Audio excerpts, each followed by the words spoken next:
স্বাগত জানাচ্ছি একাত্তর জার্নালের সঙ্গে আছি আমি মাহবুব হাসান। সংবাদ পর্যালোচনা ভিত্তিক নিয়মিত এই অনুষ্ঠানে আমরা খবরের নানান বিশ্লেষণ করি। পত্রপত্রিকায়, টেলিভিশন, ডিজিটাল মিডিয়া এবং নিউজ পোর্টালে যেসব খবর শিরোনাম হয়ে থাকে তা আমরা জানিয়ে দিই। সেই খবরের সঙ্গে যুক্ত মানুষদের আমরা সংযুক্ত করি আমাদের আলোচনার টেবিলে। আমাদের স্টুডিও এবং অনলাইনে সংযুক্ত থাকা অতিথিরা সেসব খবরের গভীরে ঢোকেন। আজ আমার সঙ্গে আছেন সিনিয়র সাংবাদিক এলাহি নেওয়াজ খান। আপনাকে স্বাগত জানাচ্ছি একাত্তর জার্নালে। দর্শক, বিভিন্ন সময় খবর পর্যালোচনায় আরও অতিথি পর্যায়ক্রমে আমাদের সঙ্গে যুক্ত হবেন, তখন তাদেরকে পরিচয় করিয়ে দেব আপনাদের সঙ্গে। যে তত্ত্বাবধায়কের জন্য এত আন্দোলন সংগ্রাম, দীর্ঘ ত্যাগ রাজনৈতিক দলগুলোর, সেটা রাজনৈতিক দলগুলো এখনই চাইছে না। এই আপাতত এই নির্বাচনের পরের নির্বাচন থেকে কার্যকরের কথা বলছে। সেই জায়গায় যদি একটু মন্তব্য করেন। একটা বিষয় খুব পরিষ্কার, যে রাজনীতিবিদরা বারবার তত্ত্বাবধায়ক সরকারের জন্য আন্দোলন করেছে তারাই আবার তত্ত্বাবধায়ক সরকার বাতিলের জন্য আদালতে ধর্ণা দিয়েছে। আপনাদের যে স্মরণ থাকে যে 90-এর যে গণ আন্দোলনটা হলো, এই গণ আন্দোলন শেষে 1990 সালে তত্ত্বাবধায়ক সরকারের ধারণাটা প্রথম আসলো এবং এই ধারণাটা খুবই চমৎকার ছিল। পরবর্তীকালে পাকিস্তান আমরা দেখলাম যে এই ধারণাকে তারা অ্যাডাপ্ট করেছে। কিন্তু দুঃখজনক ঘটনা হলো যে 96 সালে এসে যখন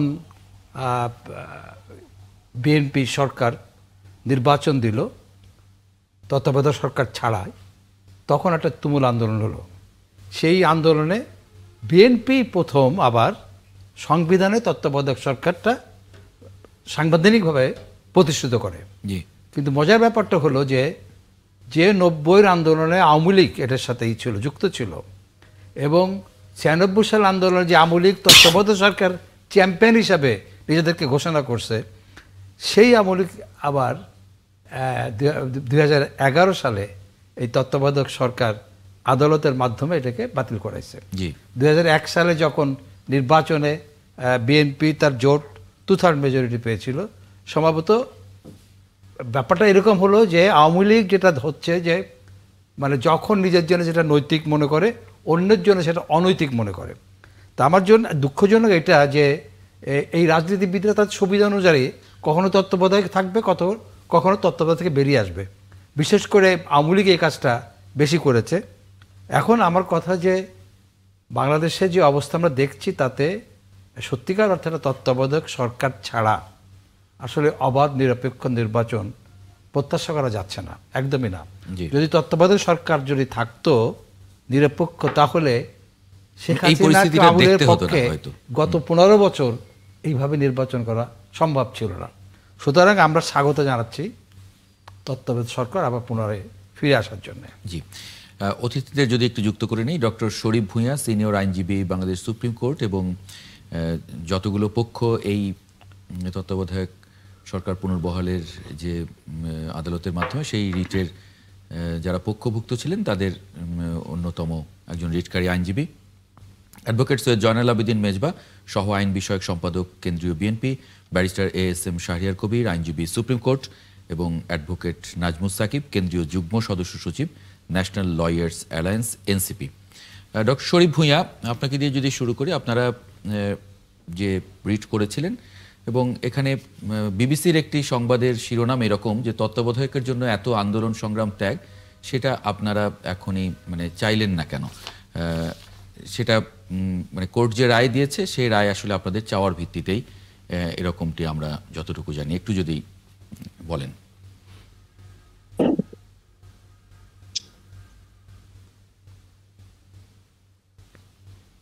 আনমিউট করতে হবে।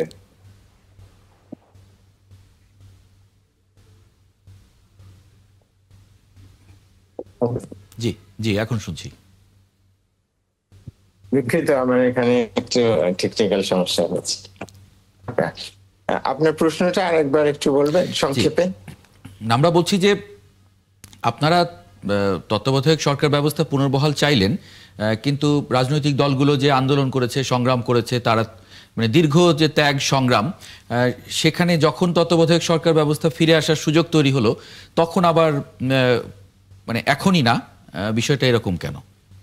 আপনারা এটা চাইলেন না, কেন এটা তো আদালতের কাছে? অবশ্য যুক্তিসঙ্গত কারণ আছে, এবং আমি অবশ্য কোনো রাজনৈতিক দলের প্রতিনিধিত্ব না করিনি, না জি, কিন্তু তারপরেও এটা এখনই কার্যকর না করার যুক্তিসঙ্গত কারণ আছে। কারণটা হলো এই যে এখন তো এক ধরনের একটা নিরপেক্ষ সরকারই আছে, এবং এই সরকারটা কিন্তু আমাদের সংবিধানের কোনো নির্দিষ্ট বিধানের অধীনে গঠিত হয়নি। এটা একটা এক্সট্রাঅর্ডিনারি সার্কামস্ট্যান্সে গঠিত হয়েছে, এবং এটার ম্যান্ডেট একটু ভিন্ন। এটা এটা যেহেতু একটা অভ্যুত্থান বা বিপ্লব পরবর্তী অবস্থায় গঠিত হয়েছে, কাজেই এটার কাছে জনগণের চাহিদাটা একটু ভিন্ন রকম।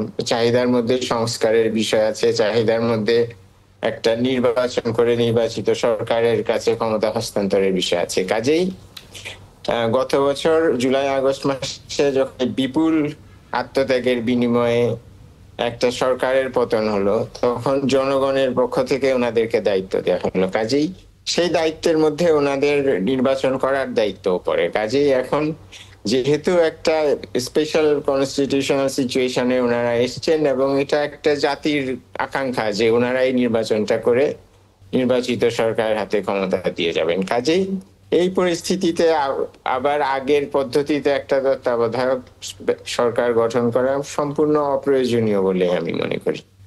জি ব্যারিস্টার তাছাড়া সাংবিধানিক ভাবেও এটা করতে গেলে কিছু সমস্যা আছে।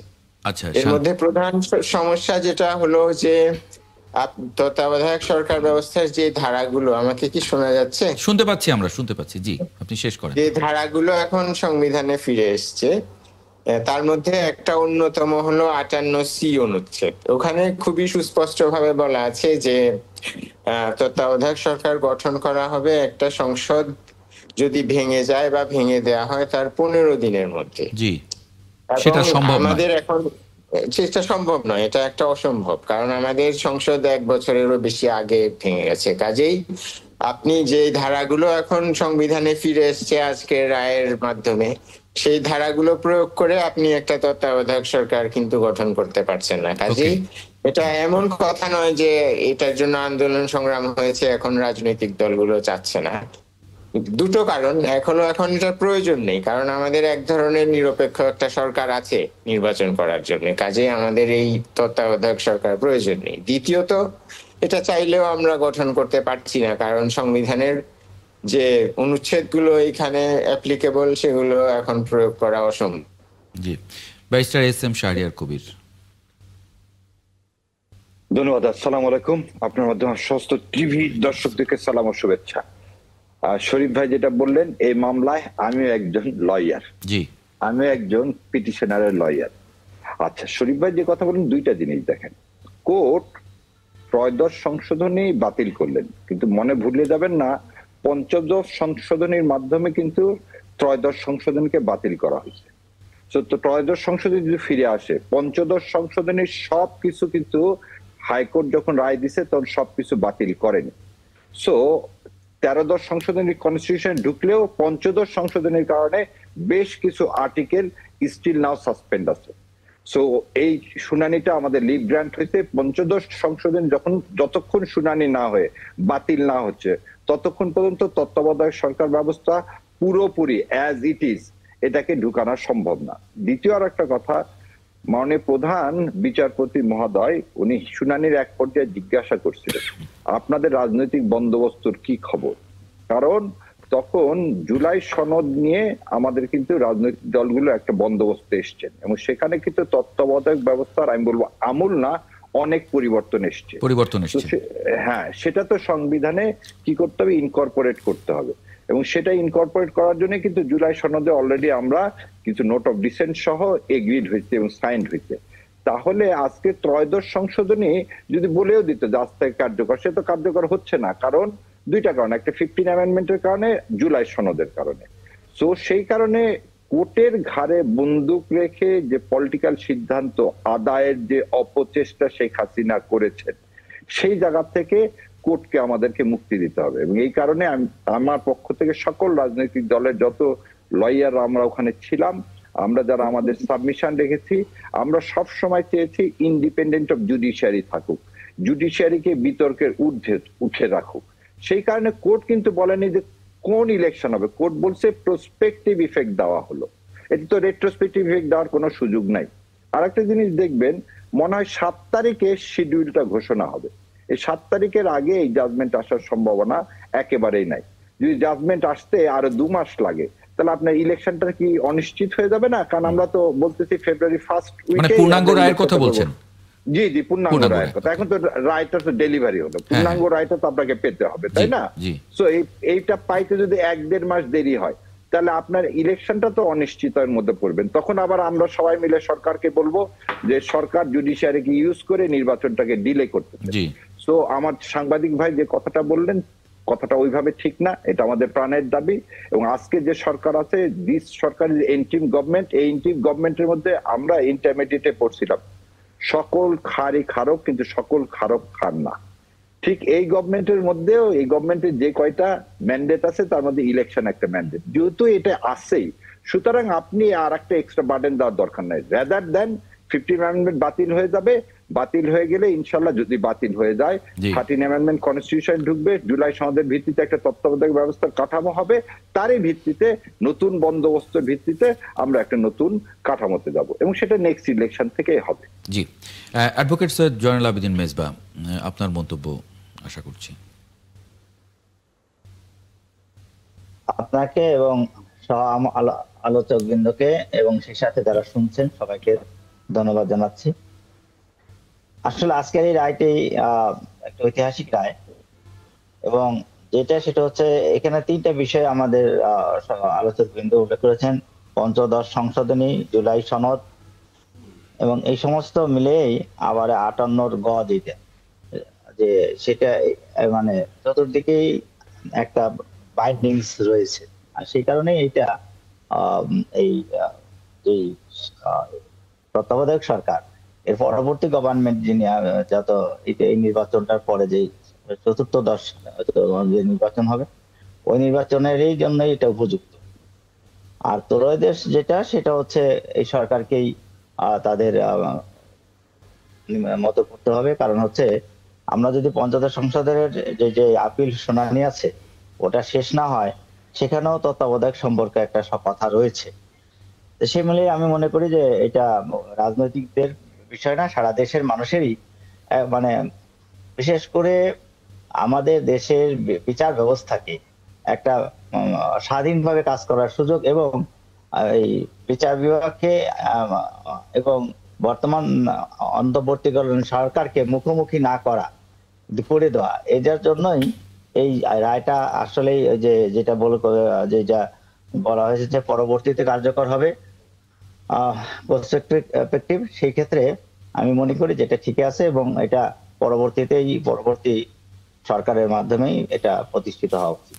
জি, একটা মানে তাহলে বোঝা যাচ্ছে যেহেতু এই সরকারের নিরপেক্ষতার ব্যাপারে সন্দেহ নাই কোনো রাজনৈতিক দলগুলোর, সুতরাং এটা পরবর্তী নির্বাচনের জন্য এটা হতে পারে, এবং তাদের একটা ম্যান্ডেটও আছে যে নির্বাচন করার মানে একটা ম্যান্ডেট যেহেতু এই সরকারের আছে, সুতরাং তার উপর নতুন করে বার্ডেন আবার একটা দেওয়ার প্রয়োজন নাই। জি, একটা বিরতি নিয়ে একটু, যেহেতু পঞ্চদশ সংশোধনীর একটা রায়ের প্রসঙ্গও আছে, সুতরাং সেটা নিয়ে একটু পরিষ্কার হওয়া দরকার তিনজনের কাছ থেকে। দর্শক, একটা ছোট্ট বিরতি নিয়ে ফিরছি। একাত্তর জার্নালের সঙ্গে থাকবেন আশা করি। তত্ত্বাবধায়ক সরকার ব্যবস্থা পুনর্বহাল হলো আদালতের আদেশে, সেটা নিয়ে ডক্টর শরীফ ভূঁইয়া, পঞ্চদশ সংশোধনীর একটি আদেশও তো আছে, এবং যেখানে 54টি বিধানের মধ্যে 6টি তো পুনর্বহাল করা হয়েছে বা 6টি ফিরিয়ে আনা হয়েছে। মানে এটার সঙ্গে কোনো ধরনের সাংঘর্ষিক অবস্থা তৈরি করবে কিনা? ত্রয়োদশ সংশোধনীর রায় আর পঞ্চদশ সংশোধনীর যে আপিল পেন্ডিং আছে, এই দুটোকে আলাদাভাবেই দেখা যায়। খানিকটা মিল আছে এই মর্মে যে দুটোই তত্ত্বাবধায়ক সরকার ব্যবস্থা সম্পর্কিত। তো ত্রয়োদশ সংশোধনীর মাধ্যমে তত্ত্বাবধায়ক সরকার ব্যবস্থা বাংলাদেশে চালু করা হয়েছিল, এবং এই ব্যবস্থাটাকে 2 ভাবে বাতিল করা হয়েছে। প্রথমত, এটা আপিল বিভাগ ত্রয়োদশ সংশোধনী রায়ের মাধ্যমে বাতিল করেছে, এবং ওই রায়ের পরে সংসদ আবার পঞ্চদশ সংশোধনীর মাধ্যমে বাতিল করেছে। তবে পঞ্চদশ সংশোধনীটা আরো ব্যাপক একটা সংশোধনী, এটা শুধুমাত্র তত্ত্বাবধায়ক সরকার ব্যবস্থা সম্পর্কিত না। এটাতে আরো অনেক কিছু জিনিস সংবিধানে যুক্ত করা হয়েছে এবং এটাকে আমি একটা সংবিধানের পাইকারি পুনর্লিখন হিসাবে বর্ণনা করে থাকি, কারণ এটা অলমোস্ট একটা সংবিধান পুনর্লিখনের মতন। এখন আজকাল তো সংবিধান পুনর্লিখন কথাটা খুবই সেন্সিটিভ হয়ে গেছে, কিন্তু আমাদের সবার অগোচরে 2011 সালে কিন্তু সংবিধানের একটা মেজর পুনর্লিখন করেছে আওয়ামী লীগ, এবং ওই পুনর্লিখন পঞ্চদশ সংশোধনীর পুনর্লিখনে কিন্তু শুধুমাত্র যে তত্ত্বাবধায়ক সরকার ব্যবস্থা বাতিল করা হয়েছে তাই না, অনেকগুলো নূতন ধ্যান ধারণা সংবিধানে ঢুকানো হয়েছে। গণভোটটাও বাতিল করা হয়েছিল। হ্যাঁ, সেটাও বাতিল করা হয়েছে এবং অনেক কিছু নূতন জিনিস, যেমন মূল কাঠামোর যেই মতবাদ, এই জিনিসটা আগে সংবিধানের ব্যাখ্যার নীতিমালার আলোকে ছিল। এটা আদালতের সিদ্ধান্তের ভিত্তিতে এই নীতিটা প্রতিষ্ঠিত হয়েছিল, পরিচালিত হয়েছিল, কিন্তু পঞ্চদশ সংশোধনীতে এই মূল কাঠামো জিনিসটা সরাসরি সংবিধানে যুক্ত করা হয়। শুধু এটাই না, এটা যুক্ত করে বলা হয় যে মূল কাঠামোর কোনো পরিবর্তন করা যাবে না এবং সংবিধানের 1/3 বেশি অংশকে বলা হয় যে কখনোই পরিবর্তন করা যাবে না। এবং এই অপরিবর্তনীয় বিষয়গুলোর মধ্যে যে সমস্ত বিষয় ছিল তার মধ্যে একটা ছিল জাতির জনকের ধারণাও প্রথমবারের মতো সংবিধানে তখন অন্তর্ভুক্ত করা হয়। তারপরে সকল সরকারি এমনকি বেসরকারি প্রতিষ্ঠানেও তার প্রতিকৃতি প্রদর্শনের বিধান করা হয়, শুধুমাত্র সরকারি নয়, এমনকি বেসরকারি প্রতিষ্ঠানেও। এবং বলা হয় যে এইগুলো জিনিস পরিবর্তন করা যাবে না, কখনোই পরিবর্তন করা যাবে না। তারপর আরো একটা অদ্ভুত বিধান যুক্ত করা হয় যে সংবিধানকে আপনার বিশ্বাস করতে হবে। আপনি এমন কোনো কাজ করতে পারবেন না যাতে করে দেশের মানুষের সংবিধানের প্রতি বিশ্বাস নষ্ট হয়, এমনকি নষ্ট হওয়ার সম্ভাবনা দেখা দেয়। এমন কতগুলো ধারা যোগ করা হয়েছে যাতে করে মনে হয়েছে যে এটাকে একটা ধর্মগ্রন্থের চেয়েও কোনো বেশি পবিত্র একটা জিনিসে রূপান্তরিত করা হয়েছে, যেটার সম্পর্কে একটা ভিন্ন চিন্তা পোষণ করা, একটা ভিন্ন চিন্তা নিয়ে আলোচনা করা, এগুলো এক ধরনের মৃত্যুদণ্ডযোগ্য অপরাধের পর্যায়ে সংবিধান সংশোধন করে পঞ্চদশ সংশোধনীর মাধ্যমে ঢোকানো হয়েছে। তো কিন্তু আপনি একজন নাগরিক হিসাবে অবশ্যই আপনি সংবিধান নিয়ে চিন্তা করতে পারেন, আপনি সংবিধানের পরিবর্তনের কথা ভাবতে পারেন, আপনি সাংবিধানিক কাঠামোর উন্নয়নের কথা ভাবতে পারেন, সংস্কারের কথা ভাবতে পারেন, কিন্তু পঞ্চদশ সংশোধনীতে এই সমস্ত জিনিসগুলোকে অপরাধের পর্যায়ে নিয়ে যাওয়া হয় এবং এগুলোর উপর বিশ্বাস স্থাপন করতে বলা হয়। এখন আমাদের দেশে 17 কোটি মানুষ আছে। 17 কোটি মানুষের মধ্যে সবাই নিশ্চয়ই মনে করবেন না যে একজনের প্রতিকৃতি সকল প্রতিষ্ঠানে প্রদর্শন করা উচিত। কেউ কেউ উচিত মনে করতে পারেন, আমাদের সমাজে রাজনৈতিক মতভেদ আছে, কেউ কেউ উচিত মনে করতে পারেন, কিন্তু অনেকেই এটাকে উচিত নাও মনে করতে পারেন। কিন্তু সংবিধানে সাংবিধানিকভাবে আইন করে বলা হচ্ছে যে এটা করতে হবে, এবং এটাও বলা হচ্ছে যে সংবিধানে যা কিছু আছে সব আপনার বিশ্বাস করতে হবে। তো এভাবে চিন্তা করলে তো দেখা যায় যে এই সংশোধনীর মাধ্যমে সংবিধানকে একটা ধর্মগ্রন্থের পর্যায়ে নিয়ে যাওয়া হয়েছিল। হ্যাঁ, এবং সংবিধানে এই সংশোধনীর মানে এই সংশোধনীর যে মানে মামলাটা, এটার রায় আমরা না পাওয়া পর্যন্ত কি তত্ত্বাবধায়ক সরকারের এই যে রায়টা আমরা পেলাম, মানে এটার স্ট্যাটাসটা কি হবে? প্রথমত তো আমি বললাম যে এখন যে রায় আমরা পেয়েছি সেটার ফলেও আমরা তত্ত্বাবধায়ক সরকার গঠন করতে পারছি না, কারণ আমাদের গঠন করার জন্য যে পূর্ব শর্ত একটা সংসদ থাকা এবং একটা সেটা হচ্ছে না। কাজেই আপনি পঞ্চদশ সংশোধনী মামলাটা যদি শেষ হয়ে যেত এবং ধরুন আমরা যেভাবে চাইছি সেভাবেও শেষ হয়ে যেত, তাতেও এখনই তত্ত্বাবধায়ক সরকার ব্যবস্থা গঠন করা সম্ভব নয়। কিন্তু আবার যেহেতু আমি বলছিলাম যে তত্ত্বাবধায়ক সরকার ব্যবস্থা পঞ্চদশ সংশোধনী দিয়েও বাতিল হয়েছে, কাজেই এমনকি চতুর্দশ সংসদ নির্বাচনের সময় আমরা সবাই বলছি যে তত্ত্বাবধায়ক ব্যবস্থা চালু হতে হবে। তো চতুর্দশ সংসদ নির্বাচনের আগে পঞ্চদশ সংশোধনীর মামলা আমরা যেভাবে আদালতের কাছে প্রার্থনা করছি সেভাবে নিষ্পত্তি হতে হবে তত্ত্বাবধায়ক সরকার ব্যবস্থা পূর্ণাঙ্গভাবে চালু হওয়ার জন্য। এবং এটার কারণ হলো আপনার পঞ্চদশ সংশোধনী মামলাটা আপনি জানেন যে হাইকোর্টে রায় হয়েছে।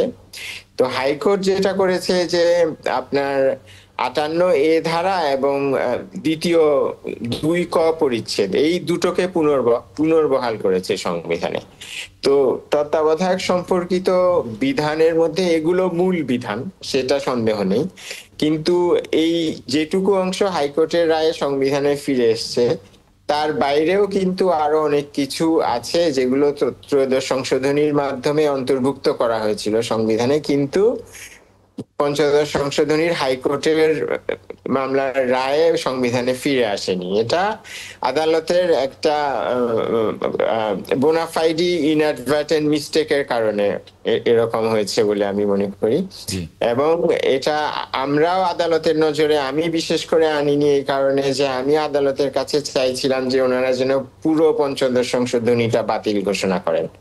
যেহেতু আমি পুরোটা বাতিল চেয়েছিলাম, পুরোটা বাতিল করলে এই সমস্যাটা হতো না, কিন্তু আদালত সিদ্ধান্ত নেন যে পুরোটা বাতিল না করে ওনারা পঞ্চদশ সংশোধনীর অংশ বিশেষ বাতিল করবেন। এর মধ্যে ওনারা একটা মূল অংশ যেটা ওনারা ঠিক করেছেন যে বাতিল করবেন সেটা ছিল পঞ্চদশ সংশোধনীর মাধ্যমে যে তত্ত্বাবধায়ক সরকার ব্যবস্থা বাতিল করা হয় সেই বাতিল করাটাকে ওনারা বাতিল করবেন। কিন্তু সেই বাতিলটা করতে গিয়ে ওনারা ঠিক বুঝতে পারেননি যে পঞ্চদশ সংশোধনীর কোন কোন অংশগুলো বাতিল করলে এই অবজেক্টিভটা অ্যাচিভ করা যাবে, যার ফলে ওনারা পঞ্চদশ সংশোধনীর 2টো ধারা বাতিল করেছেন। হ্যাঁ, যার ফলে তত্ত্বাবধায়ক সম্পর্কিত মূল বিধানগুলো ফিরে এসেছে, কিন্তু অনেকগুলো আরো উল্লেখযোগ্য জিনিস ফিরে আসেনি। যেমন সেগুলোর মধ্যে হচ্ছে, যেমন ধরুন তত্ত্বাবধায়ক সরকার আপনারা জানেন ত্রয়োদশ সংশোধনীতে যেভাবে আছে তাতে করে আপিল বিভাগের একজন বিচারপতি বা একজন অবসরপ্রাপ্ত প্রধান বিচারপতি এটার প্রধান হওয়ার কথা, কিন্তু আমাদের সংবিধানে এটাও আছে যে বাংলাদেশ সুপ্রিম কোর্টের কোনো অবসরপ্রাপ্ত বিচারক কোনো লাভজনক পদে অধিষ্ঠিত হতে পারবেন না। এটা একটা অযোগ্যতা, কিন্তু উপদেষ্টা বা প্রধান উপদেষ্টার পদ এগুলো লাভজনক পদ। কাজেই রিটায়ার করার পর যাতে সুপ্রিম কোর্টের বিচারকরা উপদেষ্টা বা প্রধান উপদেষ্টার পদে অধিষ্ঠিত হতে পারেন সেই কারণে সংবিধানে একটা এক্সেপশন তৈরি করা হয়েছিল, সেই এক্সেপশনটা ফিরে আসেনি, যার ফলে এই অযোগ্যতাটা কিন্তু রয়ে গেছে। কাজেই এখন একদিকে আমরা বলছি যে প্রধান বিচারপতি বা অবসরপ্রাপ্ত বিচারপতি তত্ত্বাবধায়ক সরকারের প্রধান হবেন বা এমনকি উপদেষ্টাও হতে পারেন, কিন্তু অন্যদিকে অন্য অনুচ্ছেদ অনুযায়ী ওনারা এই ধরনের পদ গ্রহণের ক্ষেত্রে অযোগ্য। কাজে এখানে আপনি দেখছেন যে সরাসরি সাংঘর্ষিক একটা অবস্থা বিরাজ করছে। আরেকটা খুবই বড় সাংঘর্ষিক অবস্থা যেটা বিরাজ করছে সেটা হলো যে 58C ধারাতে বলা আছে যে সংসদ ভেঙে দেওয়ার 15 দিনের মধ্যে তত্ত্বাবধায়ক সরকার গঠিত হবে, কিন্তু আবার অন্য একটা ধারাতে বলা আছে যে সংসদ নির্বাচন হবে সংসদ ভেঙে যাওয়ার 15 দিন আগে। তো আপনি যদি সংসদ ভেঙে যাওয়ার 15 দিন আগে নির্বাচনই করে ফেলেন তাহলে সংসদ ভাঙার 15 দিন পরে আপনি কি কারণে তত্ত্বাবধায়ক গঠন করবেন? আপনি তো যেই জন্য তত্ত্বাবধায়ক গঠন করার কথা, নির্বাচন করার কথা, সেটা আপনি সংসদ ভেঙে যাওয়ার 15 দিন আগে আপনাকে সংবিধান অনুযায়ী আপনি বাধ্য করার জন্য। কাজে আপনি তো নির্বাচন সংবিধানের যদি ওই ধারাটা মানেন আপনাকে তো সংসদ ভেঙে যাওয়ার 15 দিন আগে নির্বাচন করে শেষ করে দিতে হবে। আপনি তো তত্ত্বাবধায়ক সরকার গঠন করা পর্যন্ত যেতেই পারছেন না। কাজে এখানেও আরো একটা বড় সাংঘর্ষিক অবস্থা বিরাজ করছে। তো এইগুলো জিনিস আমরা আশা করছি যে আপিলের শুনানির ক্ষেত্রে নিষ্পত্তি হবে, এবং আরো কিছু বিষয় আছে, যেমন উপদেষ্টা প্রধান উপদেষ্টা ওনাদের শপথের বিষয়টা ফিরে আসেনি, উপদেষ্টাদের বেতনের বিষয়টা সংবিধানে ফিরে আসেনি, প্রধান উপদেষ্টার একটা সংজ্ঞা যুক্ত করা হয়েছিল সংবিধানে, সেটা ফিরে আসেনি। কাজে অনেকগুলো জিনিস কিন্তু পঞ্চদশ সংশোধনীর হাইকোর্ট বিভাগের রায়ে সংবিধানে এখনো ফিরে আসেনি। মানে এগুলো তো আমরা নতুন করে আবার মানে আমরা যদি জুলাই চার্টার বা দলগুলোর যে ঐক্যমত্য কমিশনের যে আলাপ আলোচনা সেগুলো যদি দেখি তাহলে তো আসলে নতুন করে এগুলো সব আবার মানে আমাদেরকে রেডি করতে হবে। সুতরাং আগের আমার একটা প্রশ্ন হচ্ছে যে আমরা যে বিচার বিভাগের স্বাধীনতা চাচ্ছি একই সঙ্গে আমরা এটা চাচ্ছি যে আর জন্য কখনো বাংলাদেশে কোনো ফ্যাসিবাদী শাসন ফিরে না আসে। আপনি যে কন্ট্রাডিকশনগুলির কথা বললেন, সাংঘর্ষিক, এইগুলি সবগুলি নিরসন করেই তো কেবলমাত্র একটা চমৎকার তত্ত্বাবধায়ক সরকার ব্যবস্থা হতে পারে। সেটা যদি কিভাবে হবে? হ্যাঁ, সেটা এইগুলো তো এই সাংঘর্ষিক বিষয়গুলো আপিল বিভাগে আমরা এখন আপিল শুনানির জন্য আসবে, তখন আমরা আপিল বিভাগের নজরে আনবো এবং আমরা আশা করছি ওনারা এই সাংঘর্ষিক বিষয়গুলো অ্যাড্রেস করবেন এবং পঞ্চদশ সংশোধনীকে যথাযথভাবে বাতিল করবেন, যাতে করে তত্ত্বাবধায়ক সরকার ব্যবস্থা যথাযথভাবে সংবিধানে ফিরে আসে। আর আরেকটা যেটা আপনারা বলছিলেন যে জুলাই সনদেও তো তত্ত্বাবধায়ক সরকারের ব্যাপারটা আছে, তো এই জিনিসটা কিন্তু আমাদের মনে রাখতে হবে যে এই দুটো কিন্তু দুটো ভিন্ন ট্র্যাক। একটা হলো আমরা আদালতের মাধ্যমে চেষ্টা করছি যে সংবিধানে যে সমস্ত ভুল জিনিস সংশোধনীর মাধ্যমে ঢোকানো হয়েছিল বা সংবিধানের যে সমস্ত ভুল ব্যাখ্যা দিয়ে আদালত যে সমস্ত জিনিসগুলো বাতিল করেছিল সেই জিনিসগুলো আদালতের মাধ্যমে সংস্কার করার জন্য। তো এটা একটা ট্র্যাক যে আমাদের তত্ত্বাবধায়ক সরকার ব্যবস্থা নিয়ে আদালত ইন্টারফিয়ার করে এটাকে বাতিল করেছে এবং সংসদ এটাকে ইন্টারফেয়ার করে বাতিল করেছে। সংসদ অনেক কিছু অপ্রয়োজনীয় জিনিস সংবিধানে ঢুকিয়েছে যেগুলো নিয়ে বিতর্ক আছে এবং নতুন ধারণা ঢুকিয়েছে। কাজেই আমাদের একটা সংস্কারের প্রক্রিয়া ছিল যে যেই জিনিসগুলো আদালতের মাধ্যমে আনলফুলি করা হয়েছে, যেমন বিচারপতি খায়রুল হক যে রায়টা 2011 সালে দিয়ে সংবিধানের প্রভূত ক্ষতি সাধন করেছিলেন, কাজে সেই রায়টাকে রিভিউ করে সেই রায়টাকে বাতিল করা, তো এটা আদালতের মাধ্যমে একটা সংস্কার। তেমনি ভাবে পঞ্চদশ সংশোধনীটাকে আদালতের মাধ্যমে বাতিল করে সংবিধানকে পঞ্চদশ সংশোধনীর আগের অবস্থায় ফিরিয়ে নিয়ে যাওয়া, এটাও আদালতের মাধ্যমে একটা সংস্কার। এটা হলো একটা ট্র্যাক। আরেকটা ট্র্যাক হলো রাজনৈতিক স্ফিয়ারে, পলিটিক্যাল স্ফিয়ারে যে আলাপটা হচ্ছে সেটা আরো ব্যাপক। কারণ আপনি আদালতের কাছে যখন যাবেন, আদালতের কিন্তু এই সমস্ত ব্যাপারে হস্তক্ষেপ করার ক্ষমতা সীমিত। তার হলো এটা সে বিচারিক ক্ষমতা প্রয়োগ করে করতে পারে, যেমন বিচারিক ক্ষমতা প্রয়োগ করে সে খায়রুল হকের রায়টা পুনর্বিবেচনা করেছে, বিচারিক ক্ষমতা প্রয়োগ করে সে দেখতে পারে যে পঞ্চদশ সংশোধনীটা যথাযথ হয়েছে কিনা, আইন সিদ্ধ কিনা, সাংবিধানিক কিনা। কিন্তু নূতন কোনো কিছু আইডিয়া কিন্তু সংবিধানে ঢোকানো বা নূতন কোনো পরিবর্তন করা, এটা সম্পূর্ণ পলিটিক্যাল গভর্নমেন্টগুলোকে করতে হবে, মানে সংসদের মাধ্যমে করতে হবে, সংসদের মাধ্যমে করতে হবে। অনেক ধন্যবাদ। পরিষ্কার, জুলাই চার্টারটা হলো সেই ট্র্যাক।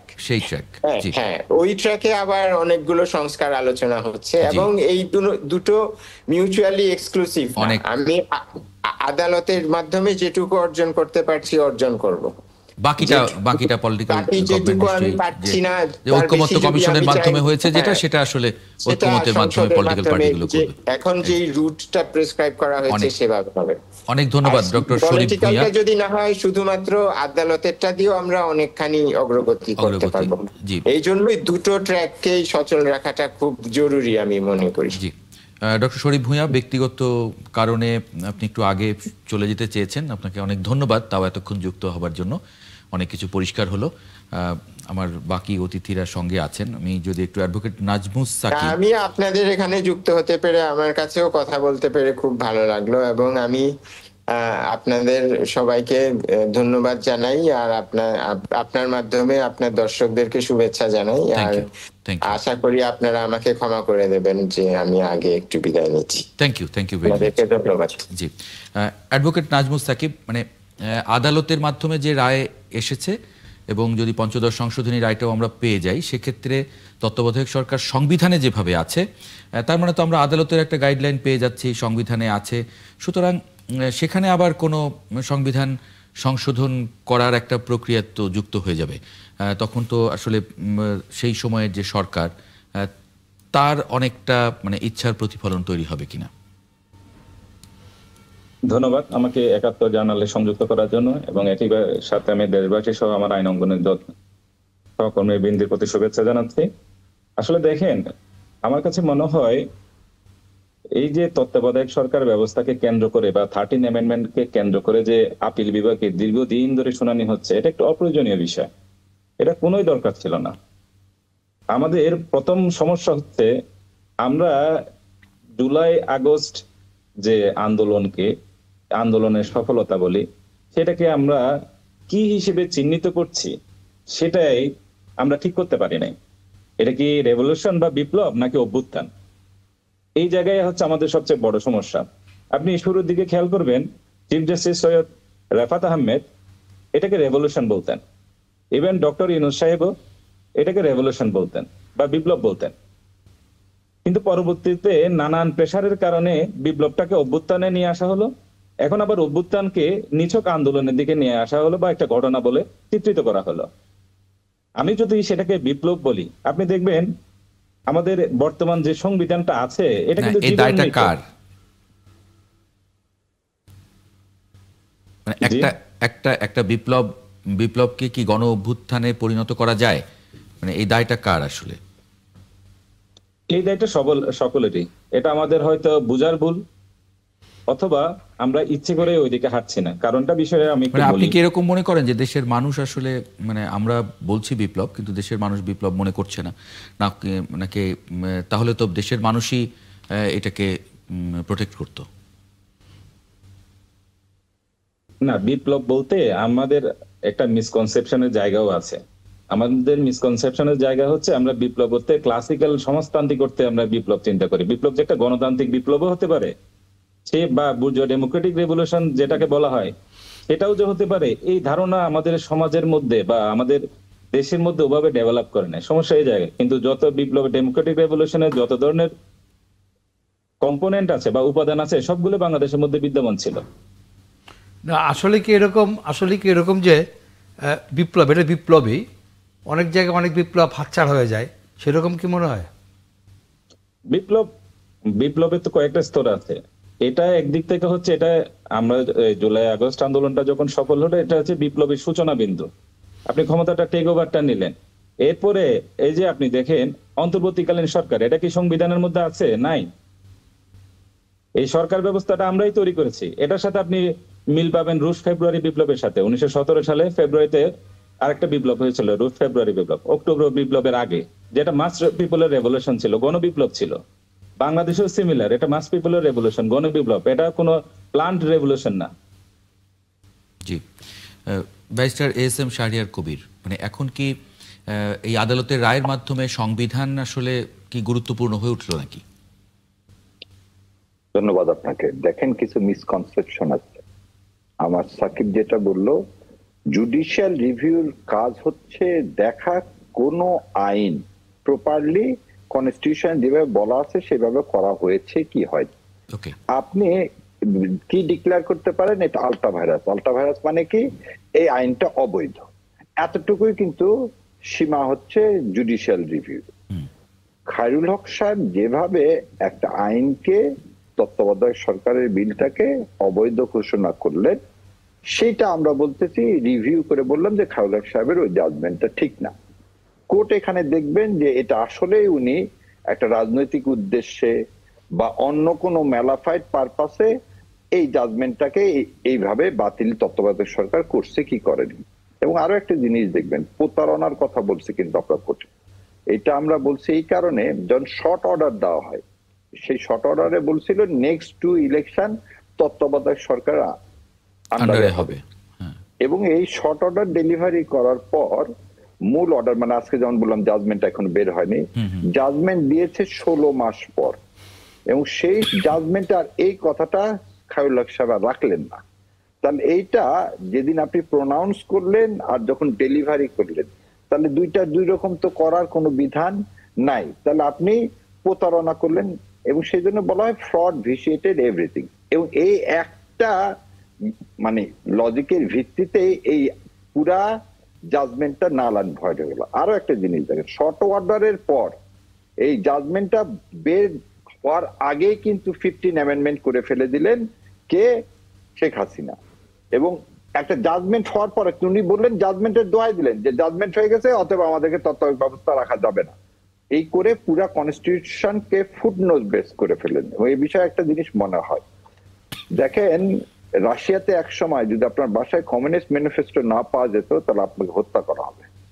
ঠিক একই বিধান 7 ক্ষয় ঢুকানো হলো, যে সংবিধান পরিবর্তনের চেষ্টা করবে না চেষ্টা করবে তাকেও কি করতে হবে, ক্যাপিটাল পানিশমেন্ট দেওয়া হবে। আমাদের ক্যাপিটাল পানিশমেন্ট হচ্ছে মৃত্যুদণ্ড।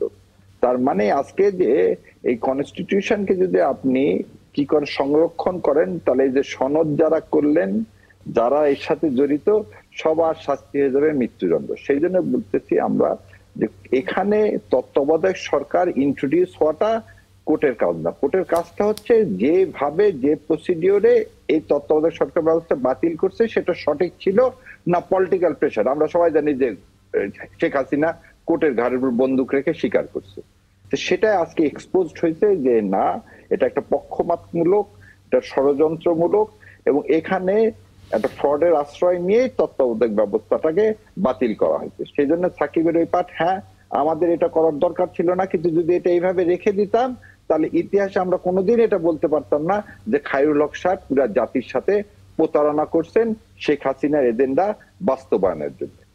আর যেটা প্রথমে আপনারাও সবাই বললেন, ভাইও অনেকখানি এক্সপ্লেনেশন দিল, সাধারণ মানুষের বোঝার জন্য বলি যে আজকে তত্ত্বাবধায়ক ব্যবস্থা ফিরে আসলো, কিন্তু পঞ্চদশ সংশোধনীতে বলা হলো যে তত্ত্বাবধায়ক সম্পর্কিত সমস্ত কিছু বাতিল করে দিচ্ছে। তো তত্ত্বাবধায়ক ফিরে আসলো, আর ওই বিধানগুলো যদি বাতিল না করেন, ধরে নেন আপনাকে সাসপেন্ড করা হলো, আপনার চাকরি আছে কিন্তু আপনি কি ভিতরে ঢুকতে পারবেন? সাসপেনশন অর্ডারটা তো উইথড্র করতে হবে। এই সাসপেনশনটাই আছে হচ্ছে 15 অ্যামেন্ডমেন্টে। ওই মামলাটার কি অবস্থা? ওই মামলাটা আমরা রিভিউ করছি, রিভিউ অ্যালাউ হয়েছে, এখন সিএ আছে, এবং ওই অর্ডারটা নামলে আমাদের মনে হয় ডিসেম্বরের 3-4 তারিখের দিকে ওটা শুনানি শুরু হবে। তো হোপফুলি এই প্রধান বিচারপতির আমলে ওটারও শুনানি হয়ে আমরা আশা করি, আমিও যেহেতু পিটিশনার, আশা করি যে ওই 15 অ্যামেন্ডমেন্টটা বাতিল বলে গণ্য হবে। এবং ওই যে মানে কিন্তু হাইকোর্টের রায় তো গণভোটের যে বিধান ছিল এটা তো ফিরে এসেছে, সেটা মানে তাহলে আবার নতুন করে গণভোটের আইনের কথা আমি শুনলাম আইনমন্ত্রী বলছিলেন, এটার প্রয়োজনীয়তা কি? গণভোট তো আছেই সংসদে। গণভোট সংসদে নাই, কথা হচ্ছে যে আপনি 15 অ্যামেন্ডমেন্টের একটা অংশ একটু আগে বললেন না, একটা অংশ বাদ দিতে, যেমন ধরেন আজকে তত্ত্বাবধায়ক সরকার ফিরে আসছে, সবাই এখন বললো কালকে তত্ত্বাবধায়ক ব্যবস্থা তত্ত্বাবধায়ক হিসাবে শপথ নিবে ইউনূস সাহেব, শপথের জিনিসটা 15 অ্যামেন্ডমেন্টে বাতিল করাতে। ঠিক রেফারেন্ডামের ব্যাপারটাও এক, এখন যখন লিভ গ্রান্ট হয়ে গেছে তখন আর কি ওই গণভোটের কথাটা থাকবে না। আর জুলাই সনদে তো আমরা 2/3 কনস্টিটিউশন চেঞ্জ করার কথাই বলতেছি, তাহলে আপনি যখন একটা জায়গায় এগ্রি হয়েছে, তাহলে গণভোটের দেখে রেফারেন্ডামের 142 রেফারেন্ডামটা ছিল হচ্ছে sofa relates to constitutional amendment. আপনি আজকে অনেক অ্যামেন্ডমেন্ট করতে চাচ্ছেন যেগুলো বেসিক স্ট্রাকচারই চেঞ্জ করে দিবে। সেই গণভোট আর 142 গণভোট, এই দুইটা গণভোট আলাদা। এটা আর্টিকেল 7 এর গণভোট, কারণ জনগণ এই কনস্টিটিউশনে যেমন দেখেন 8 অ্যামেন্ডমেন্ট কেসে বলছিল যে হাইকোর্টের কি করা যাবে না, স্থায়ী বেঞ্চ করা যাবে না, এটা কিন্তু এই রায়টা এখনো বলবৎ। আপনি এখন বলতেছেন আমরা স্থায়ী বেঞ্চ করব, তাহলে এই রায়ের ভায়োলেশন করতেছেন না? তাহলে আপনি কি 2/3 মেজরিটি দিয়ে একটা রেফারেন্ডাম দিয়ে করতে পারেন না? বলতে ওই জন্য এবারের এই সংবিধান সংসদকে দুইটা পাওয়ার দেওয়া হচ্ছে, একটা হচ্ছে সে হচ্ছে অর্ডিনারি সংসদ থাকবে, আর একটা হচ্ছে গণপরিষদ থাকবে। গণপরিষদটা করার পিছনেই কারণ হচ্ছে বেসিক স্ট্রাকচার যখন চেঞ্জ করবেন তখন আপনার গণপরিষদ লাগবে, এবং গণপরিষদের ভোটের কোনো বিধান কনস্টিটিউশনে নাই, কারণ কনস্টিটিউশনটাই তো আপনি চেঞ্জ করতে পারছেন, সেই জন্য গণপরিষদ আইন লাগবে। একটা বিষয় আমি জানতে চাই, সেটা হলো যে শেখ হাসিনা আদালতের মাধ্যমে যা যা করতে চেয়েছেন তার মূল লক্ষ্য ছিল আওয়ামী লীগ এবং রাষ্ট্র একটা পরিপূরক এই জায়গাটা নিয়ে যাওয়া। আবার যেরকম ঘটনা ঘটবে না, এটার গ্যারান্টিটা কিভাবে আসবে? আচ্ছা, এইটার গ্যারান্টি হচ্ছে আজকে বোধহয় আপনি জানেন যে বিচার বিভাগের যে সচিবালয়, যেটা নিয়ে সমস্ত রাজনৈতিক দল এতদিন ধরে অপরাজনীতি করে আসছে, যে জুডিশিয়ারিকে সেপারেট করা, তাদের একটা সেক্রেটারিয়েট দেওয়া, সেটা কিন্তু দেয়নি। আবার আরেকটা জিনিস দেখেন, বিচারকদেরকেও শিক্ষা নিতে হবে। শেখ হাসিনার পারপাস যেই সার্ভ হয়ে গেল, সিনহা বাবু যখন 16 অ্যামেন্ডমেন্টে তার কথা শুনলেন না, একটা সিটিং চিফ জাস্টিসকে আপনি জোর করে দেশ থেকে বের করে দিলেন। তো সেই সময় কিন্তু আমি বলি, আমার ব্যক্তিগত অন্য জাজগুলোর বিচার হওয়া উচিত। জুডিশিয়ারি নষ্ট খালি শেখ হাসিনা করছে তা না, জুডিশিয়ারিতে যে জাজগুলো আছে পার্সোনাল বেনিফিট, তারা যে শপথ ভঙ্গ সবাই করছে সেদিন যদি সবাই রুখে দাঁড়াতো যে আমরা সবাই পদত্যাগ করব, তাহলে শেখ হাসিনা জীবনেও এই সাহস করতেন না সিন্না বাবুকে দেশের বাইরে পাঠানোর। সো এনাদেরও দায় এনারা এড়াতে পারেন না। তো আজকে যে নতুন আপনি যে কথা উত্তর দিলেন, যদি কেউ ইনস্টিটিউশন আমরাই রক্ষা করতে না চাই, ভবিষ্যতে এরকম হতেই পারে, কারণ ইনস্টিটিউশনের দায়িত্ব তো আমাদের সবার। দেখেন তোর সিন্না বাবুকে সরাই দিয়ে মুলা ঝুলাই দিল ওয়াব মিয়ার সামনে যে আপনাকে চিফ জাস্টিস করা হবে, করে ওয়াব মিয়াকে করলো না, ওয়াব মিয়াকে ফেলে দিল, দিয়ে কাকে আর তার পরের জনকে জুনিয়রকে কি করে দিলেন চিফ জাস্টিস করে। সে কিন্তু বললো না যে না আমি হব না, ওয়াব সাহেব আমার সিনিয়র, উনি হোক। তার মানে কি, এই যে একটু আগে বললাম যে জুডিশিয়ারি যতক্ষণ সেপারেট না হচ্ছে এবং জুডিশিয়ারিতে যতক্ষণ পর্যন্ত এই পার্সোনাল লোভ, আমার চাকরি শেষ হয়ে গেলে আমি তত্ত্বাবধায়ক সরকার প্রধান হব, বা চাকরি শেষ হয়ে গেলে আমি ল কমিশনের চেয়ারম্যান হব, এই জিনিসটা থেকে যতক্ষণ আপনি বের করে না নিয়ে আসবেন, আমরা মানুষ কেউ লোভের ঊর্ধ্বে না। কিন্তু এই লোভটা, লোভে পাপ, পাপে মৃত্যু, এবং এই জুডিশিয়ারি শেষ করার জন্য এই বিচারকরাও দায়ী। জি, একটা বিরতি নেই, বিরতি নিয়ে আমার বাকি দুই অতিথির মন্তব্য এই প্রসঙ্গে একটু জানবো, যে রাজনৈতিক মানে ওই রকম পরিস্থিতি যে পরে কেউ করবে না, মানে সেটা কিভাবে, আপনার যে প্রশ্নটা করেছিলেন এই প্রশ্নটা বাকি দুজনের কাছ থেকে একটু শুনি। দর্শক, একটা ছোট্ট বিরতি নিয়ে ফিরছি, ৭১ জার্নালের সঙ্গে থাকবেন আশা করি। বেশিরভাগ পত্রিকার শিরোনাম করেছে তত্ত্বাবধায়ক সরকার ব্যবস্থা পুনর্বহালের বিষয়ে। আমাদের অতিথিদের যদি একটু দেখতে পাই, আমি অ্যাডভোকেট নাজমুস সাকিব, আমরা বিরতির আগে যেটা নিয়ে কথা বলছিলাম, খুবই গুরুত্বপূর্ণ বিষয় তুলেছেন এলাহি নওয়াজ খান, যে সবকিছুই আমরা করলাম, আদালতের রায়ও পেলাম, তত্ত্বাবধায়ক সরকার ব্যবস্থা খুব সুন্দরভাবে করলাম, কিন্তু তারপরেও দেখা গেল যে পলিটিক্যাল গভর্নমেন্ট আসার পরে আবার তারা নিজেরা যদি ফ্রাঙ্কেনস্টাইন হবার চেষ্টা করে, সেটা বন্ধ হওয়ার ব্যবস্থা হচ্ছে কিনা। দেখেন, আগে আমি একটা জিনিস আলাপ আলোচনা করি। প্রথম কথা হচ্ছে, সুপ্রিম কোর্ট যে আজকে রায়টা দিল আপিল বিভাগ, সেটাতে তারা বলছে হচ্ছে প্রসপেক্টিভ ইফেক্ট, মানে হচ্ছে ভবিষ্যতে যে পরবর্তী সংসদ নির্বাচনের আগে করে আপনার এই কেয়ারটেকার গভর্নমেন্টটা আগের সিস্টেমে 13 অ্যামেন্ডমেন্টের মাধ্যমে যেভাবে ছিল সেভাবে করে হবে। এই জায়গায় আমি বলছি এটা একটা অশ্বডিম্ব প্রসব করছে, এছাড়া কিছুই হয় নাই। কারণ অলরেডি জাতীয় ঐক্যমত্য কমিশনে জুলাই সনদ ড্রাফট হয়ে এটা একটা আইন আকারে বা গ্যাজেট আকারে প্রকাশ করা হয়েছে। সেখানে দেখা যাচ্ছে ওখানে তত্ত্বাবধায়কের ফর্মুলা ভিন্ন। তাহলে আমাদের সুপ্রিম কোর্ট যেটা বলছে আগের বিধান ইনসার্ট করলো, এটা একটা সাংঘর্ষিক পর্যায়ে পরবর্তী সংসদের ক্ষেত্রে চলে যাবে, এবং সেটার একটা বেনিফিট আসলে নিবে হচ্ছে যারা নোট অফ ডিসেন্ট দিয়েছিল তারা বলবে হচ্ছে সুপ্রিম কোর্ট এভাবে চিন্তা করছে, এভাবে করে ব্যাখ্যা দিয়েছে, এই রায় দিয়েছে, আমরা এর বাইরে কিভাবে যাব। আবার তাদের নোট অফ ডিসেন্টও আগে দেয়া আছে।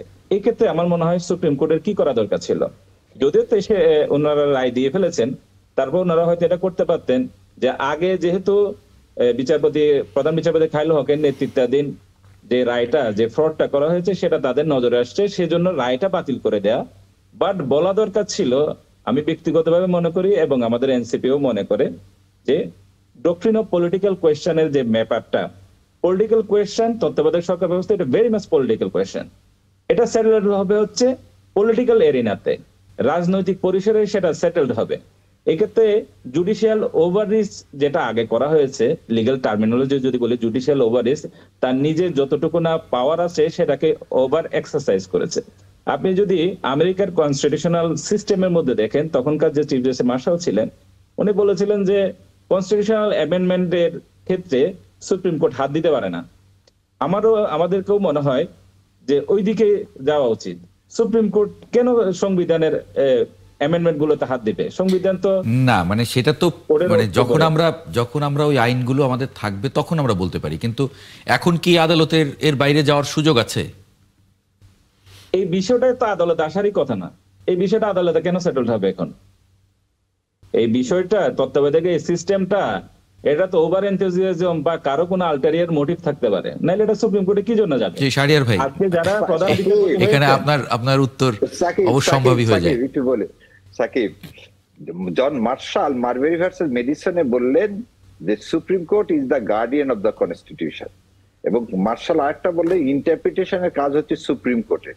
কিসের সেই জন্য বলা হয় এভরি মানডে সুপ্রিম কোর্ট বসেন কনস্টিটিউশন ম্যাটারে, কারণ 26 পাতার কনস্টিটিউশন আমেরিকার, বলা হয় প্রতি মানডেতে চেঞ্জ হয়, কারণ জুডিশিয়াল ইন্টারপ্রিটেশন দেয় হচ্ছে কে, সুপ্রিম কোর্ট। আজকে আপনি যে কথা বলতেছেন আমার কথাটা বোধহয় আমি বুঝাতে পারিনি আগে। খায়রুল হক সাহেব যে ফ্রড করছে সেটা আপনি অ্যাডমিট করলেন। এটা জুডিশিয়ালি রিভিউ কি, রিভিউটা মানে কি, যে এটা অ্যাকচুয়ালি এই যেভাবে জাজমেন্টটা দেওয়া হয়েছে জাজমেন্টে কোনো ইরোর আছে কি নাই, অন্য কিছু কিন্তু দেখতে পারবে না। এখানে দেখা গেল যে হ্যাঁ ইরোর আছে, কি ইরোর আছে, সেখানে ফ্রড করা হয়েছে, পলিটিক্যাল বায়াস আছে, সেটাই বলছে। আর একটা জিনিস, রেট্রোস্পেক্টিভ ইফেক্ট দেওয়ার কোনো সুযোগ আছে, কারণ 3টাতে ইলেকশন হয়ে গেছে। সো প্রসপেক্টিভ বলে সে তো বলেনি তো 14 নির্বাচন থেকে হবে, সেই জন্য বলছে উনি যে ইফেক্টটা যদি হয় প্রসপেক্টিভ। ওই জন্য কিন্তু হিয়ারিং এর সময় বারবার প্রথমে জিজ্ঞাসা করছিল, এই আমাদের এই পূর্ণাঙ্গ রায় আসলে দেখবেন আমার সাবমিশন আছে, political settlement can not be bring before the supreme court. এবং আজকে আমাদের অনারেবল চিফ জাস্টিস সেই কাজটাই করছে, উনি বলছে এটাকে বাতিল করাটা অবৈধ হয়েছে, এটার ইফেক্ট হবে প্রসপেক্টিভ। ইফেক্ট প্রসপেক্টিভ না হয় তো রেট্রোস্পেক্টিভ দিতে পারবে না, তাহলে এই মাঝখানে 15 বছরের তো একটা ব্যাখ্যা লাগবে, লিমিটেশন পিরিয়ডের একটা ব্যাখ্যা লাগবে না। সো লিমিটেশন পিরিয়ডের ব্যাখ্যা দিতে যে উনি বলছে প্রসপেক্টিভ। আমি সরি ইন্টারাপ্ট করলাম সাকিব, আমার যদি বোঝার ভুল হয়ে থাকে, আমার এটা আমার আন্ডারস্ট্যান্ডিং, সেজন্য আমি খালি I like to assist you brother. আমি একটা বিষয় একটুখানি বোঝার চেষ্টা করছি, সেটা হচ্ছে যে 90 সালে 1990-তে রাজনৈতিক দলগুলি কনসেনসাসের ভিত্তিতে যে তত্ত্বাবধায়ক সরকারটা করলো খুব চমৎকারভাবে ওয়ার্ক করছে, কিন্তু সংবিধানে এটা আমাদের ঢোকানোর পরেও দেখা গেল সেই তত্ত্বাবধায়ক সরকার থাকলো না। আমার কথাটা ওই জায়গায় বারবার, ওই কথাটাই বারবার আমরা আনতে চেষ্টা করছি, সেটা হলো যে আসলে আমরা এটাকে একদম মানে চমৎকারভাবে এটা ওয়ার্ক করবে সবসময়, এই ব্যবস্থাটা আমরা কিভাবে করব। জি দেখেন, এই জুলাই সনদে প্রথম জিনিসটাই দেখা হলো যে আপনার একটা তাজ্জব দেখেন, এই 13 অ্যামেন্ডমেন্টে 7 জন জাজ ছিলেন, 4 জন জাজ ছিলেন তত্ত্বাবধায়ক ব্যবস্থা বাতিলের পক্ষে, 3 জন ছিলেন বিরুদ্ধে। 4 জন কে কে? প্রথম জন হচ্ছে নাম কি আল্লাহ, জাস্টিস সিনহা বাবু ছিলেন, মোজাম্মেল হক সাহেব ছিলেন, মাহমুদুল হক ছিলেন, আর তো চিফ জাস্টিস ছিলেন। দেখবেন এই বাকি 3 জন ডিসেন্টিং দিছে, এই 3 জন, এই টোটাল 4 জন। তাহলে চিফ জাস্টিস তো ছিলেন, উনি চলে গেলেন।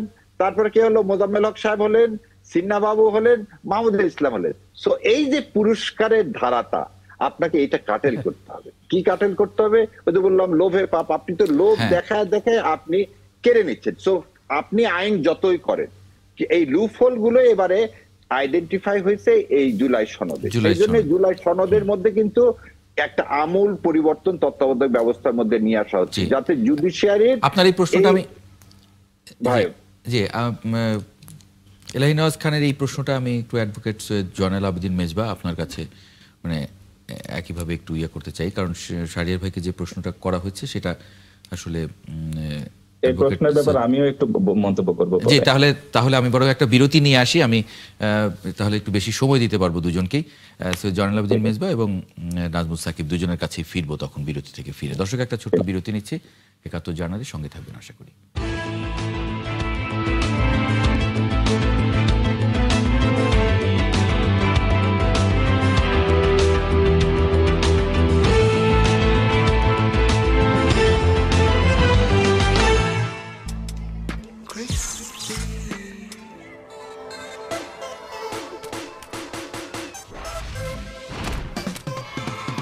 এলো নতুন ফ্রেশ ক্রিসপি ওয়েফার, স্মার্ট আর বুদ্ধিতে ঠাসা ক্রিসপি জেনারেশনের best solution partner, crunchy wafer আর ইয়াম্মি ক্রিমের দারুণ ফিউশন।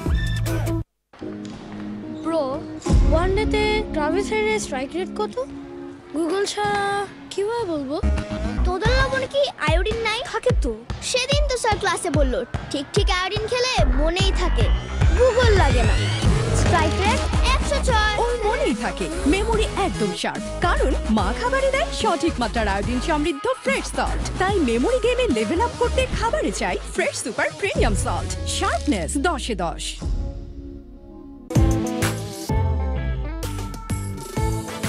শুধুমাত্র শুধুমাত্র বাছাইকৃত সরিষা দানা থেকে তৈরি, তাই ঝাঁঝ ও স্বাদে একদম শতভাগ। ফ্রেশ সরিষার তেল, বাংলার সেই স্বাদ।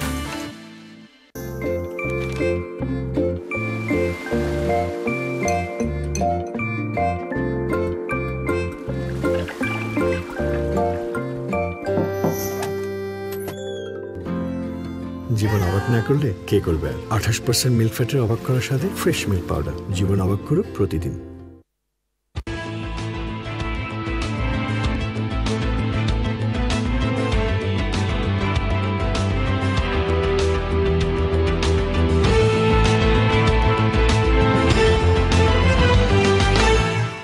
বিরতির পরে আরেকবার স্বাগত জানাচ্ছি একাত্তর জার্নালে।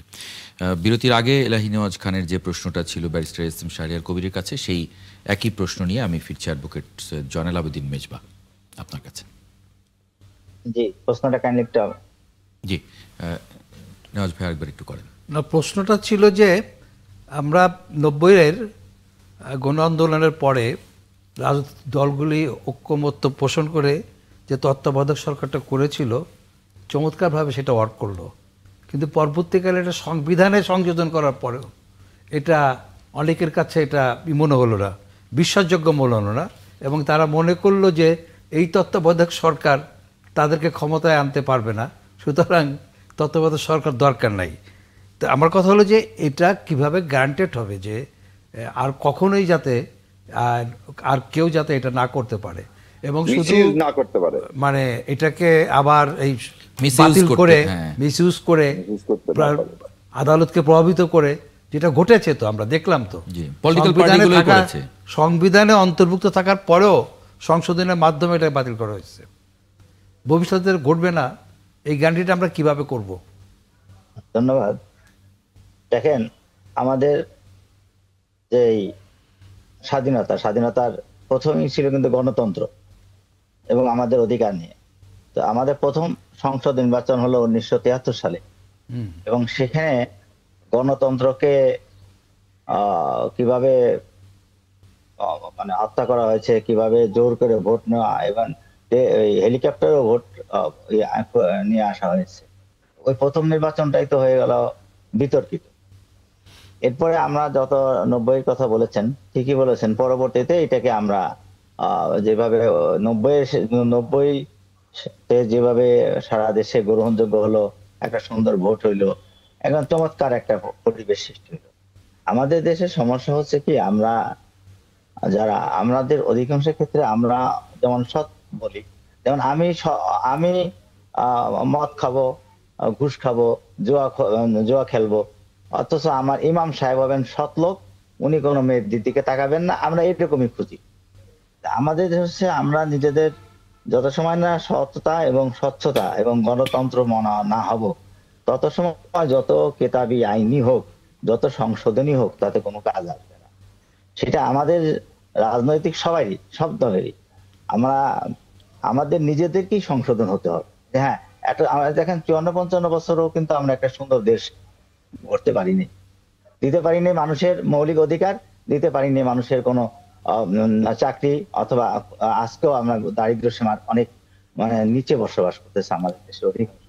এর একমাত্র কারণই হচ্ছে আমাদের ক্ষমতার উপরে কিছুটা অনেকটাই লোভ আছে। তার চেয়ে রাজনৈতিক দলগুলোর তো থাকবেই, কিন্তু আপনি একজন বিচারক দেখেন, যিনি ডিস্ট্রিক্ট জাজ রিটায়ার মানে শেষের দিকে চলে আসছেন, উনি যেই দল ক্ষমতায় থাকে সেই দলের কাছে পাগল হয়ে যান যাতে ওনাকে হাইকোর্টে নেয় আর কি, আর তাদের কথা শোনার জন্য। তো আমরা যেখানে লোভ আমাদের কাজ করে, সিরাজউদ্দৌলা যেমন তার লোভী আত্মীয় স্বজনের দ্বারাই নিহত হলেন। মূলত ইংরেজরা যতটা সুযোগ পেয়েছে তাদের জন্যই। আমাদের দেশে যেগুলো হচ্ছে সেটা হচ্ছে আমার পক্ষে গেলে সেটা আমার মানে বিচার মানি, তবে তাল গাছটা আমার। এরকম পরিবেশ পরিস্থিতি যদি থাকে, তাহলে আপনি এই যে আজকে অ্যামেন্ডমেন্ট হলো, এরপর হয়তো 15 যেটা ওই অ্যামেন্ডমেন্টটা হবে, সুন্দর একটা আসবে, সংবিধানের সংযোজন হবে। কিন্তু আমরা যখন ভোট কেন্দ্র দখল করব, টাকা দিয়ে ভোট কিনবো, জবরদখল করব, এরকম আমাদের কিছু আছে না এরকম অনেকে? আমরা তো অস্বীকার করতে পারি না যে আমরা একেবারে সৎ সাধু হয়ে গেছি। অথবা টাকা আলাদা দেখে আমরা নমিনেশন দিব, তাহলে আমার এগুলোর কোনো কাজেই লাগবে না। এই জন্য আসলেই দরকার হচ্ছে আমাদের মন মানসিকতা এবং মননে গণতন্ত্রকে ধারণ করা এবং মৌলিক গণতন্ত্র যেটা আছে সেটাকে জনগণের মাঝে তুলে ধরা। কিন্তু দুর্ভাগ্য হচ্ছে যে আমরা আমার মতকে প্রকাশের ব্যাপারে সবসময় বলি যে হ্যাঁ আমার মত আপনি সমালোচনা করতে পারেন, করতে মানে সবই করবেন, কিন্তু বাস্তবতা যখনই কেউ সমালোচনা করে তখনই বোঝা যায় যে হ্যাঁ আসলে আমি কতটা ধৈর্যশীল অথবা সহ্যশীল। এই জন্য গণতান্ত্রিক যে মন মানসিকতা সেটা আমাদের সবাইকেই দলমতের ঊর্ধ্বে দেশের স্বার্থে যদি আমরা চাই তাহলেই সম্ভব আপনার সমস্ত সংস্কার, আপনার এই যে আজকে যে তত্ত্বাবধায়ক সরকার এগুলোর সমন্বয়ে একটা সুন্দর সরকার গঠন এবং একটা গণতান্ত্রিক প্রক্রিয়া চালানো। কিন্তু একটা গণতান্ত্রিক সরকার আসলেই যে সে গণতন্ত্র মানে নির্বাচনের মাধ্যমে আসলেই যে সে গণতান্ত্রিক হবে এমন তো না। আমরা তো দেখতেছি গণতন্ত্র ওই যে আমি যেটা বললাম লালন করতে হবে, সে লালনের প্রচন্ড অভাব রয়েছে আমাদের। আশা করি আমরা অর্থাৎ আপনি বলতে চাচ্ছেন যে এই যে আমার জন্য যেটা অনৈতিক, আমার জন্য যেটা নৈতিক, অন্যের জন্য যেটা অনৈতিক, এই যে প্র্যাকটিসটা চলে আসছে এর কারণেই তো সম্ভবত আমাদের গণতান্ত্রিক অবস্থাটা এই অবস্থায় চলে গেছে। কিন্তু আমি যেটা বলতে চাচ্ছি যে আপনারা দারুণ কথা বলেছেন যে নির্বাচিত সরকার মানেই গণতান্ত্রিক সরকার না। কারণ আমরা আমাদের অনেক নজির পৃথিবীতে আছে যে গণতান্ত্রিকভাবে নির্বাচিত সরকার কিভাবে ফ্যাসিস্ট হয়েছে, আমাদের এরকম নজির অনেক আছে। সুতরাং এই যে আপনি যেটা মানসিকতা মাইন্ডসেটটা এইটা গুরুত্বপূর্ণ, সেটা যেমন রাজনীতিবিদদের ক্ষেত্রে প্রযোজ্য তেমনি যারা বিচার বিভাগে আছে তারাও সেই ক্ষেত্রে সেই আঙ্গিকে ব্যারিস্টার শাহরিয়ার যেটা বললেন যে বিচার বিভাগের স্বাধীনতা এবং আলাদা সচিবালয় সবই হলো, কিন্তু মাইন্ডসেটটা যদি ঠিক না থাকে, আমাদের নৈতিক জায়গা যদি ঠিক না থাকে, তাহলে এইগুলি আসলে ওয়ার্ক করা কতটা কঠিন হবে যেটা আমরা দেখছি বারবার আমাদের দেশে। এই প্রশ্নটা একটু আমি একটু সাপ্লিমেন্ট করি। প্রশ্নটা প্রথম দিকে আমাকে করেছিলেন, আমি প্রথমে বিপ্লবের দিকে টান করেছিলাম। আমি এই প্রশ্নটা সূত্র ধরে বলি, দেখেন এটা ব্যাপারটা হচ্ছে কালচারের বিষয়। আমার মধ্যে এই সংস্কৃতিগুলো আমার দেশের মধ্যে, আমার রাজনৈতিক দলের মধ্যে, ব্যক্তির মধ্যে কালচার ডেভেলপ করছে কিনা, সহনশীলতার কালচার ডেভেলপ করছে কিনা, দলের মধ্যে গণতন্ত্র আছে কিনা। আপনি অনেক সুন্দর সুন্দর আইন করতে পারেন, আপনি বলে দিতে পারেন যে হচ্ছে একজন ব্যক্তির কাছে ক্ষমতা কুক্ষিগত করা যাবে না, সংবিধানে লিখে দিলেন, কিন্তু আপনি সিস্টেমেটিক ওয়েতে ক্ষমতা আবার একজনের কাছে কুক্ষিগত করে দিতে পারেন। বিধানে না থাকলেও আপনি ইন প্র্যাকটিস এটাকে ঘুরানো পথে একজনের কাছে ক্ষমতা সবকিছু আপনি সমর্পণ করতে পারেন। তাহলে ব্যাপারটা হচ্ছে দলের মধ্যে গণতন্ত্র আছে কিনা। আপনি দেখবেন প্রধান রাজনৈতিক দল যেগুলো আছে সেগুলোর মধ্যে গণতন্ত্রের লেশমাত্রও নাই। আপনি বিএনপি বলেন, মানে তাহলে কি এই প্রশ্ন আমি করতে পারি যে এই দেশের মানুষ আসলে গণতন্ত্র চায় না? না, সেটা না। তাহলে তারা প্রধান দল হয় কি করে? রাজনৈতিক দল মানে সে ফুল মানে সমগ্র জনগণকে রিপ্রেজেন্ট করে তা তো না। না, কিন্তু যদি প্রধান দলগুলো যদি, তবে হ্যাঁ একটা জিনিস আপনাকে বলতে পারি, আমাদের যে ফেসিস্ট যে একটা স্ট্রাকচার গড়ে উঠেছে, ফেসিজমের অনেকগুলো বীজ আমাদের সমাজের রন্ধ্রের মধ্যেও আছে। আমাদের যে পলিটিক্যাল দলগুলো ছিল, দেখেন এই 96 সালে 94 মাগুরার নির্বাচন পরে 96 সালে 15 ফেব্রুয়ারি নির্বাচন হলো। তারপরে ক্ষমতা তো কেউ সহজে হস্তান্তর করতে চায় না। দলের মধ্যে কোন দলের মধ্যে বিএনপি বলেন, জামাত বলেন, এবার যে কোনো দলের মধ্যেই বলেন, আমরা যদি সেই গণতান্ত্রিক চর্চাগুলো তৈরি করতে না পারি তাহলে আমাদের কোনো কিছুই ওয়ার্ক করবে না। আরেকটা জিনিস বলে রাখি, সুপ্রিম কোর্টের ক্ষেত্রে এই সুপ্রিম কোর্ট দেখবেন কনস্টিটিউশনাল অ্যামেন্ডমেন্টে হাওয়া বুঝে রায় দেয়, ক্ষমতার বাতাস যেদিকে ওনারা সেভাবেই রায় দেয়। এখন এক ধরনের পরিস্থিতি আছে, রায় একভাবে হবে।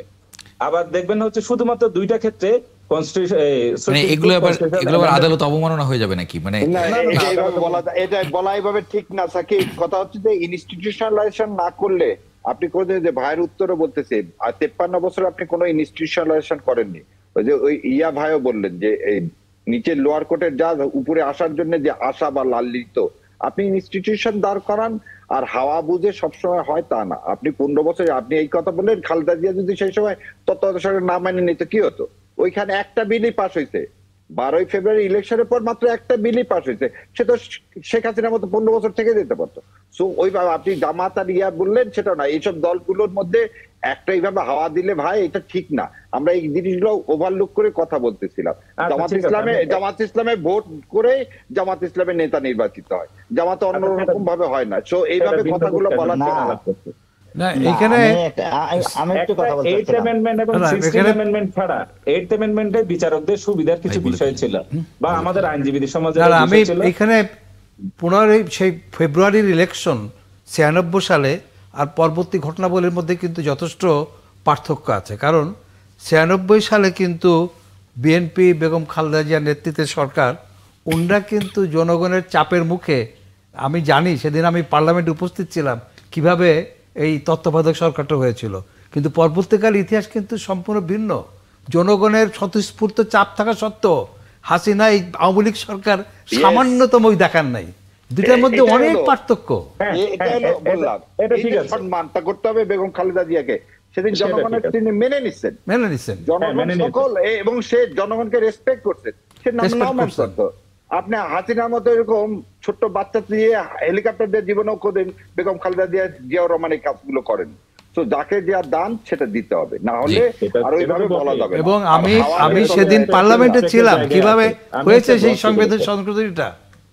এবং দেখেন ওই আইনটা করে দিচ্ছে রেফাত সাহেবের বাবা।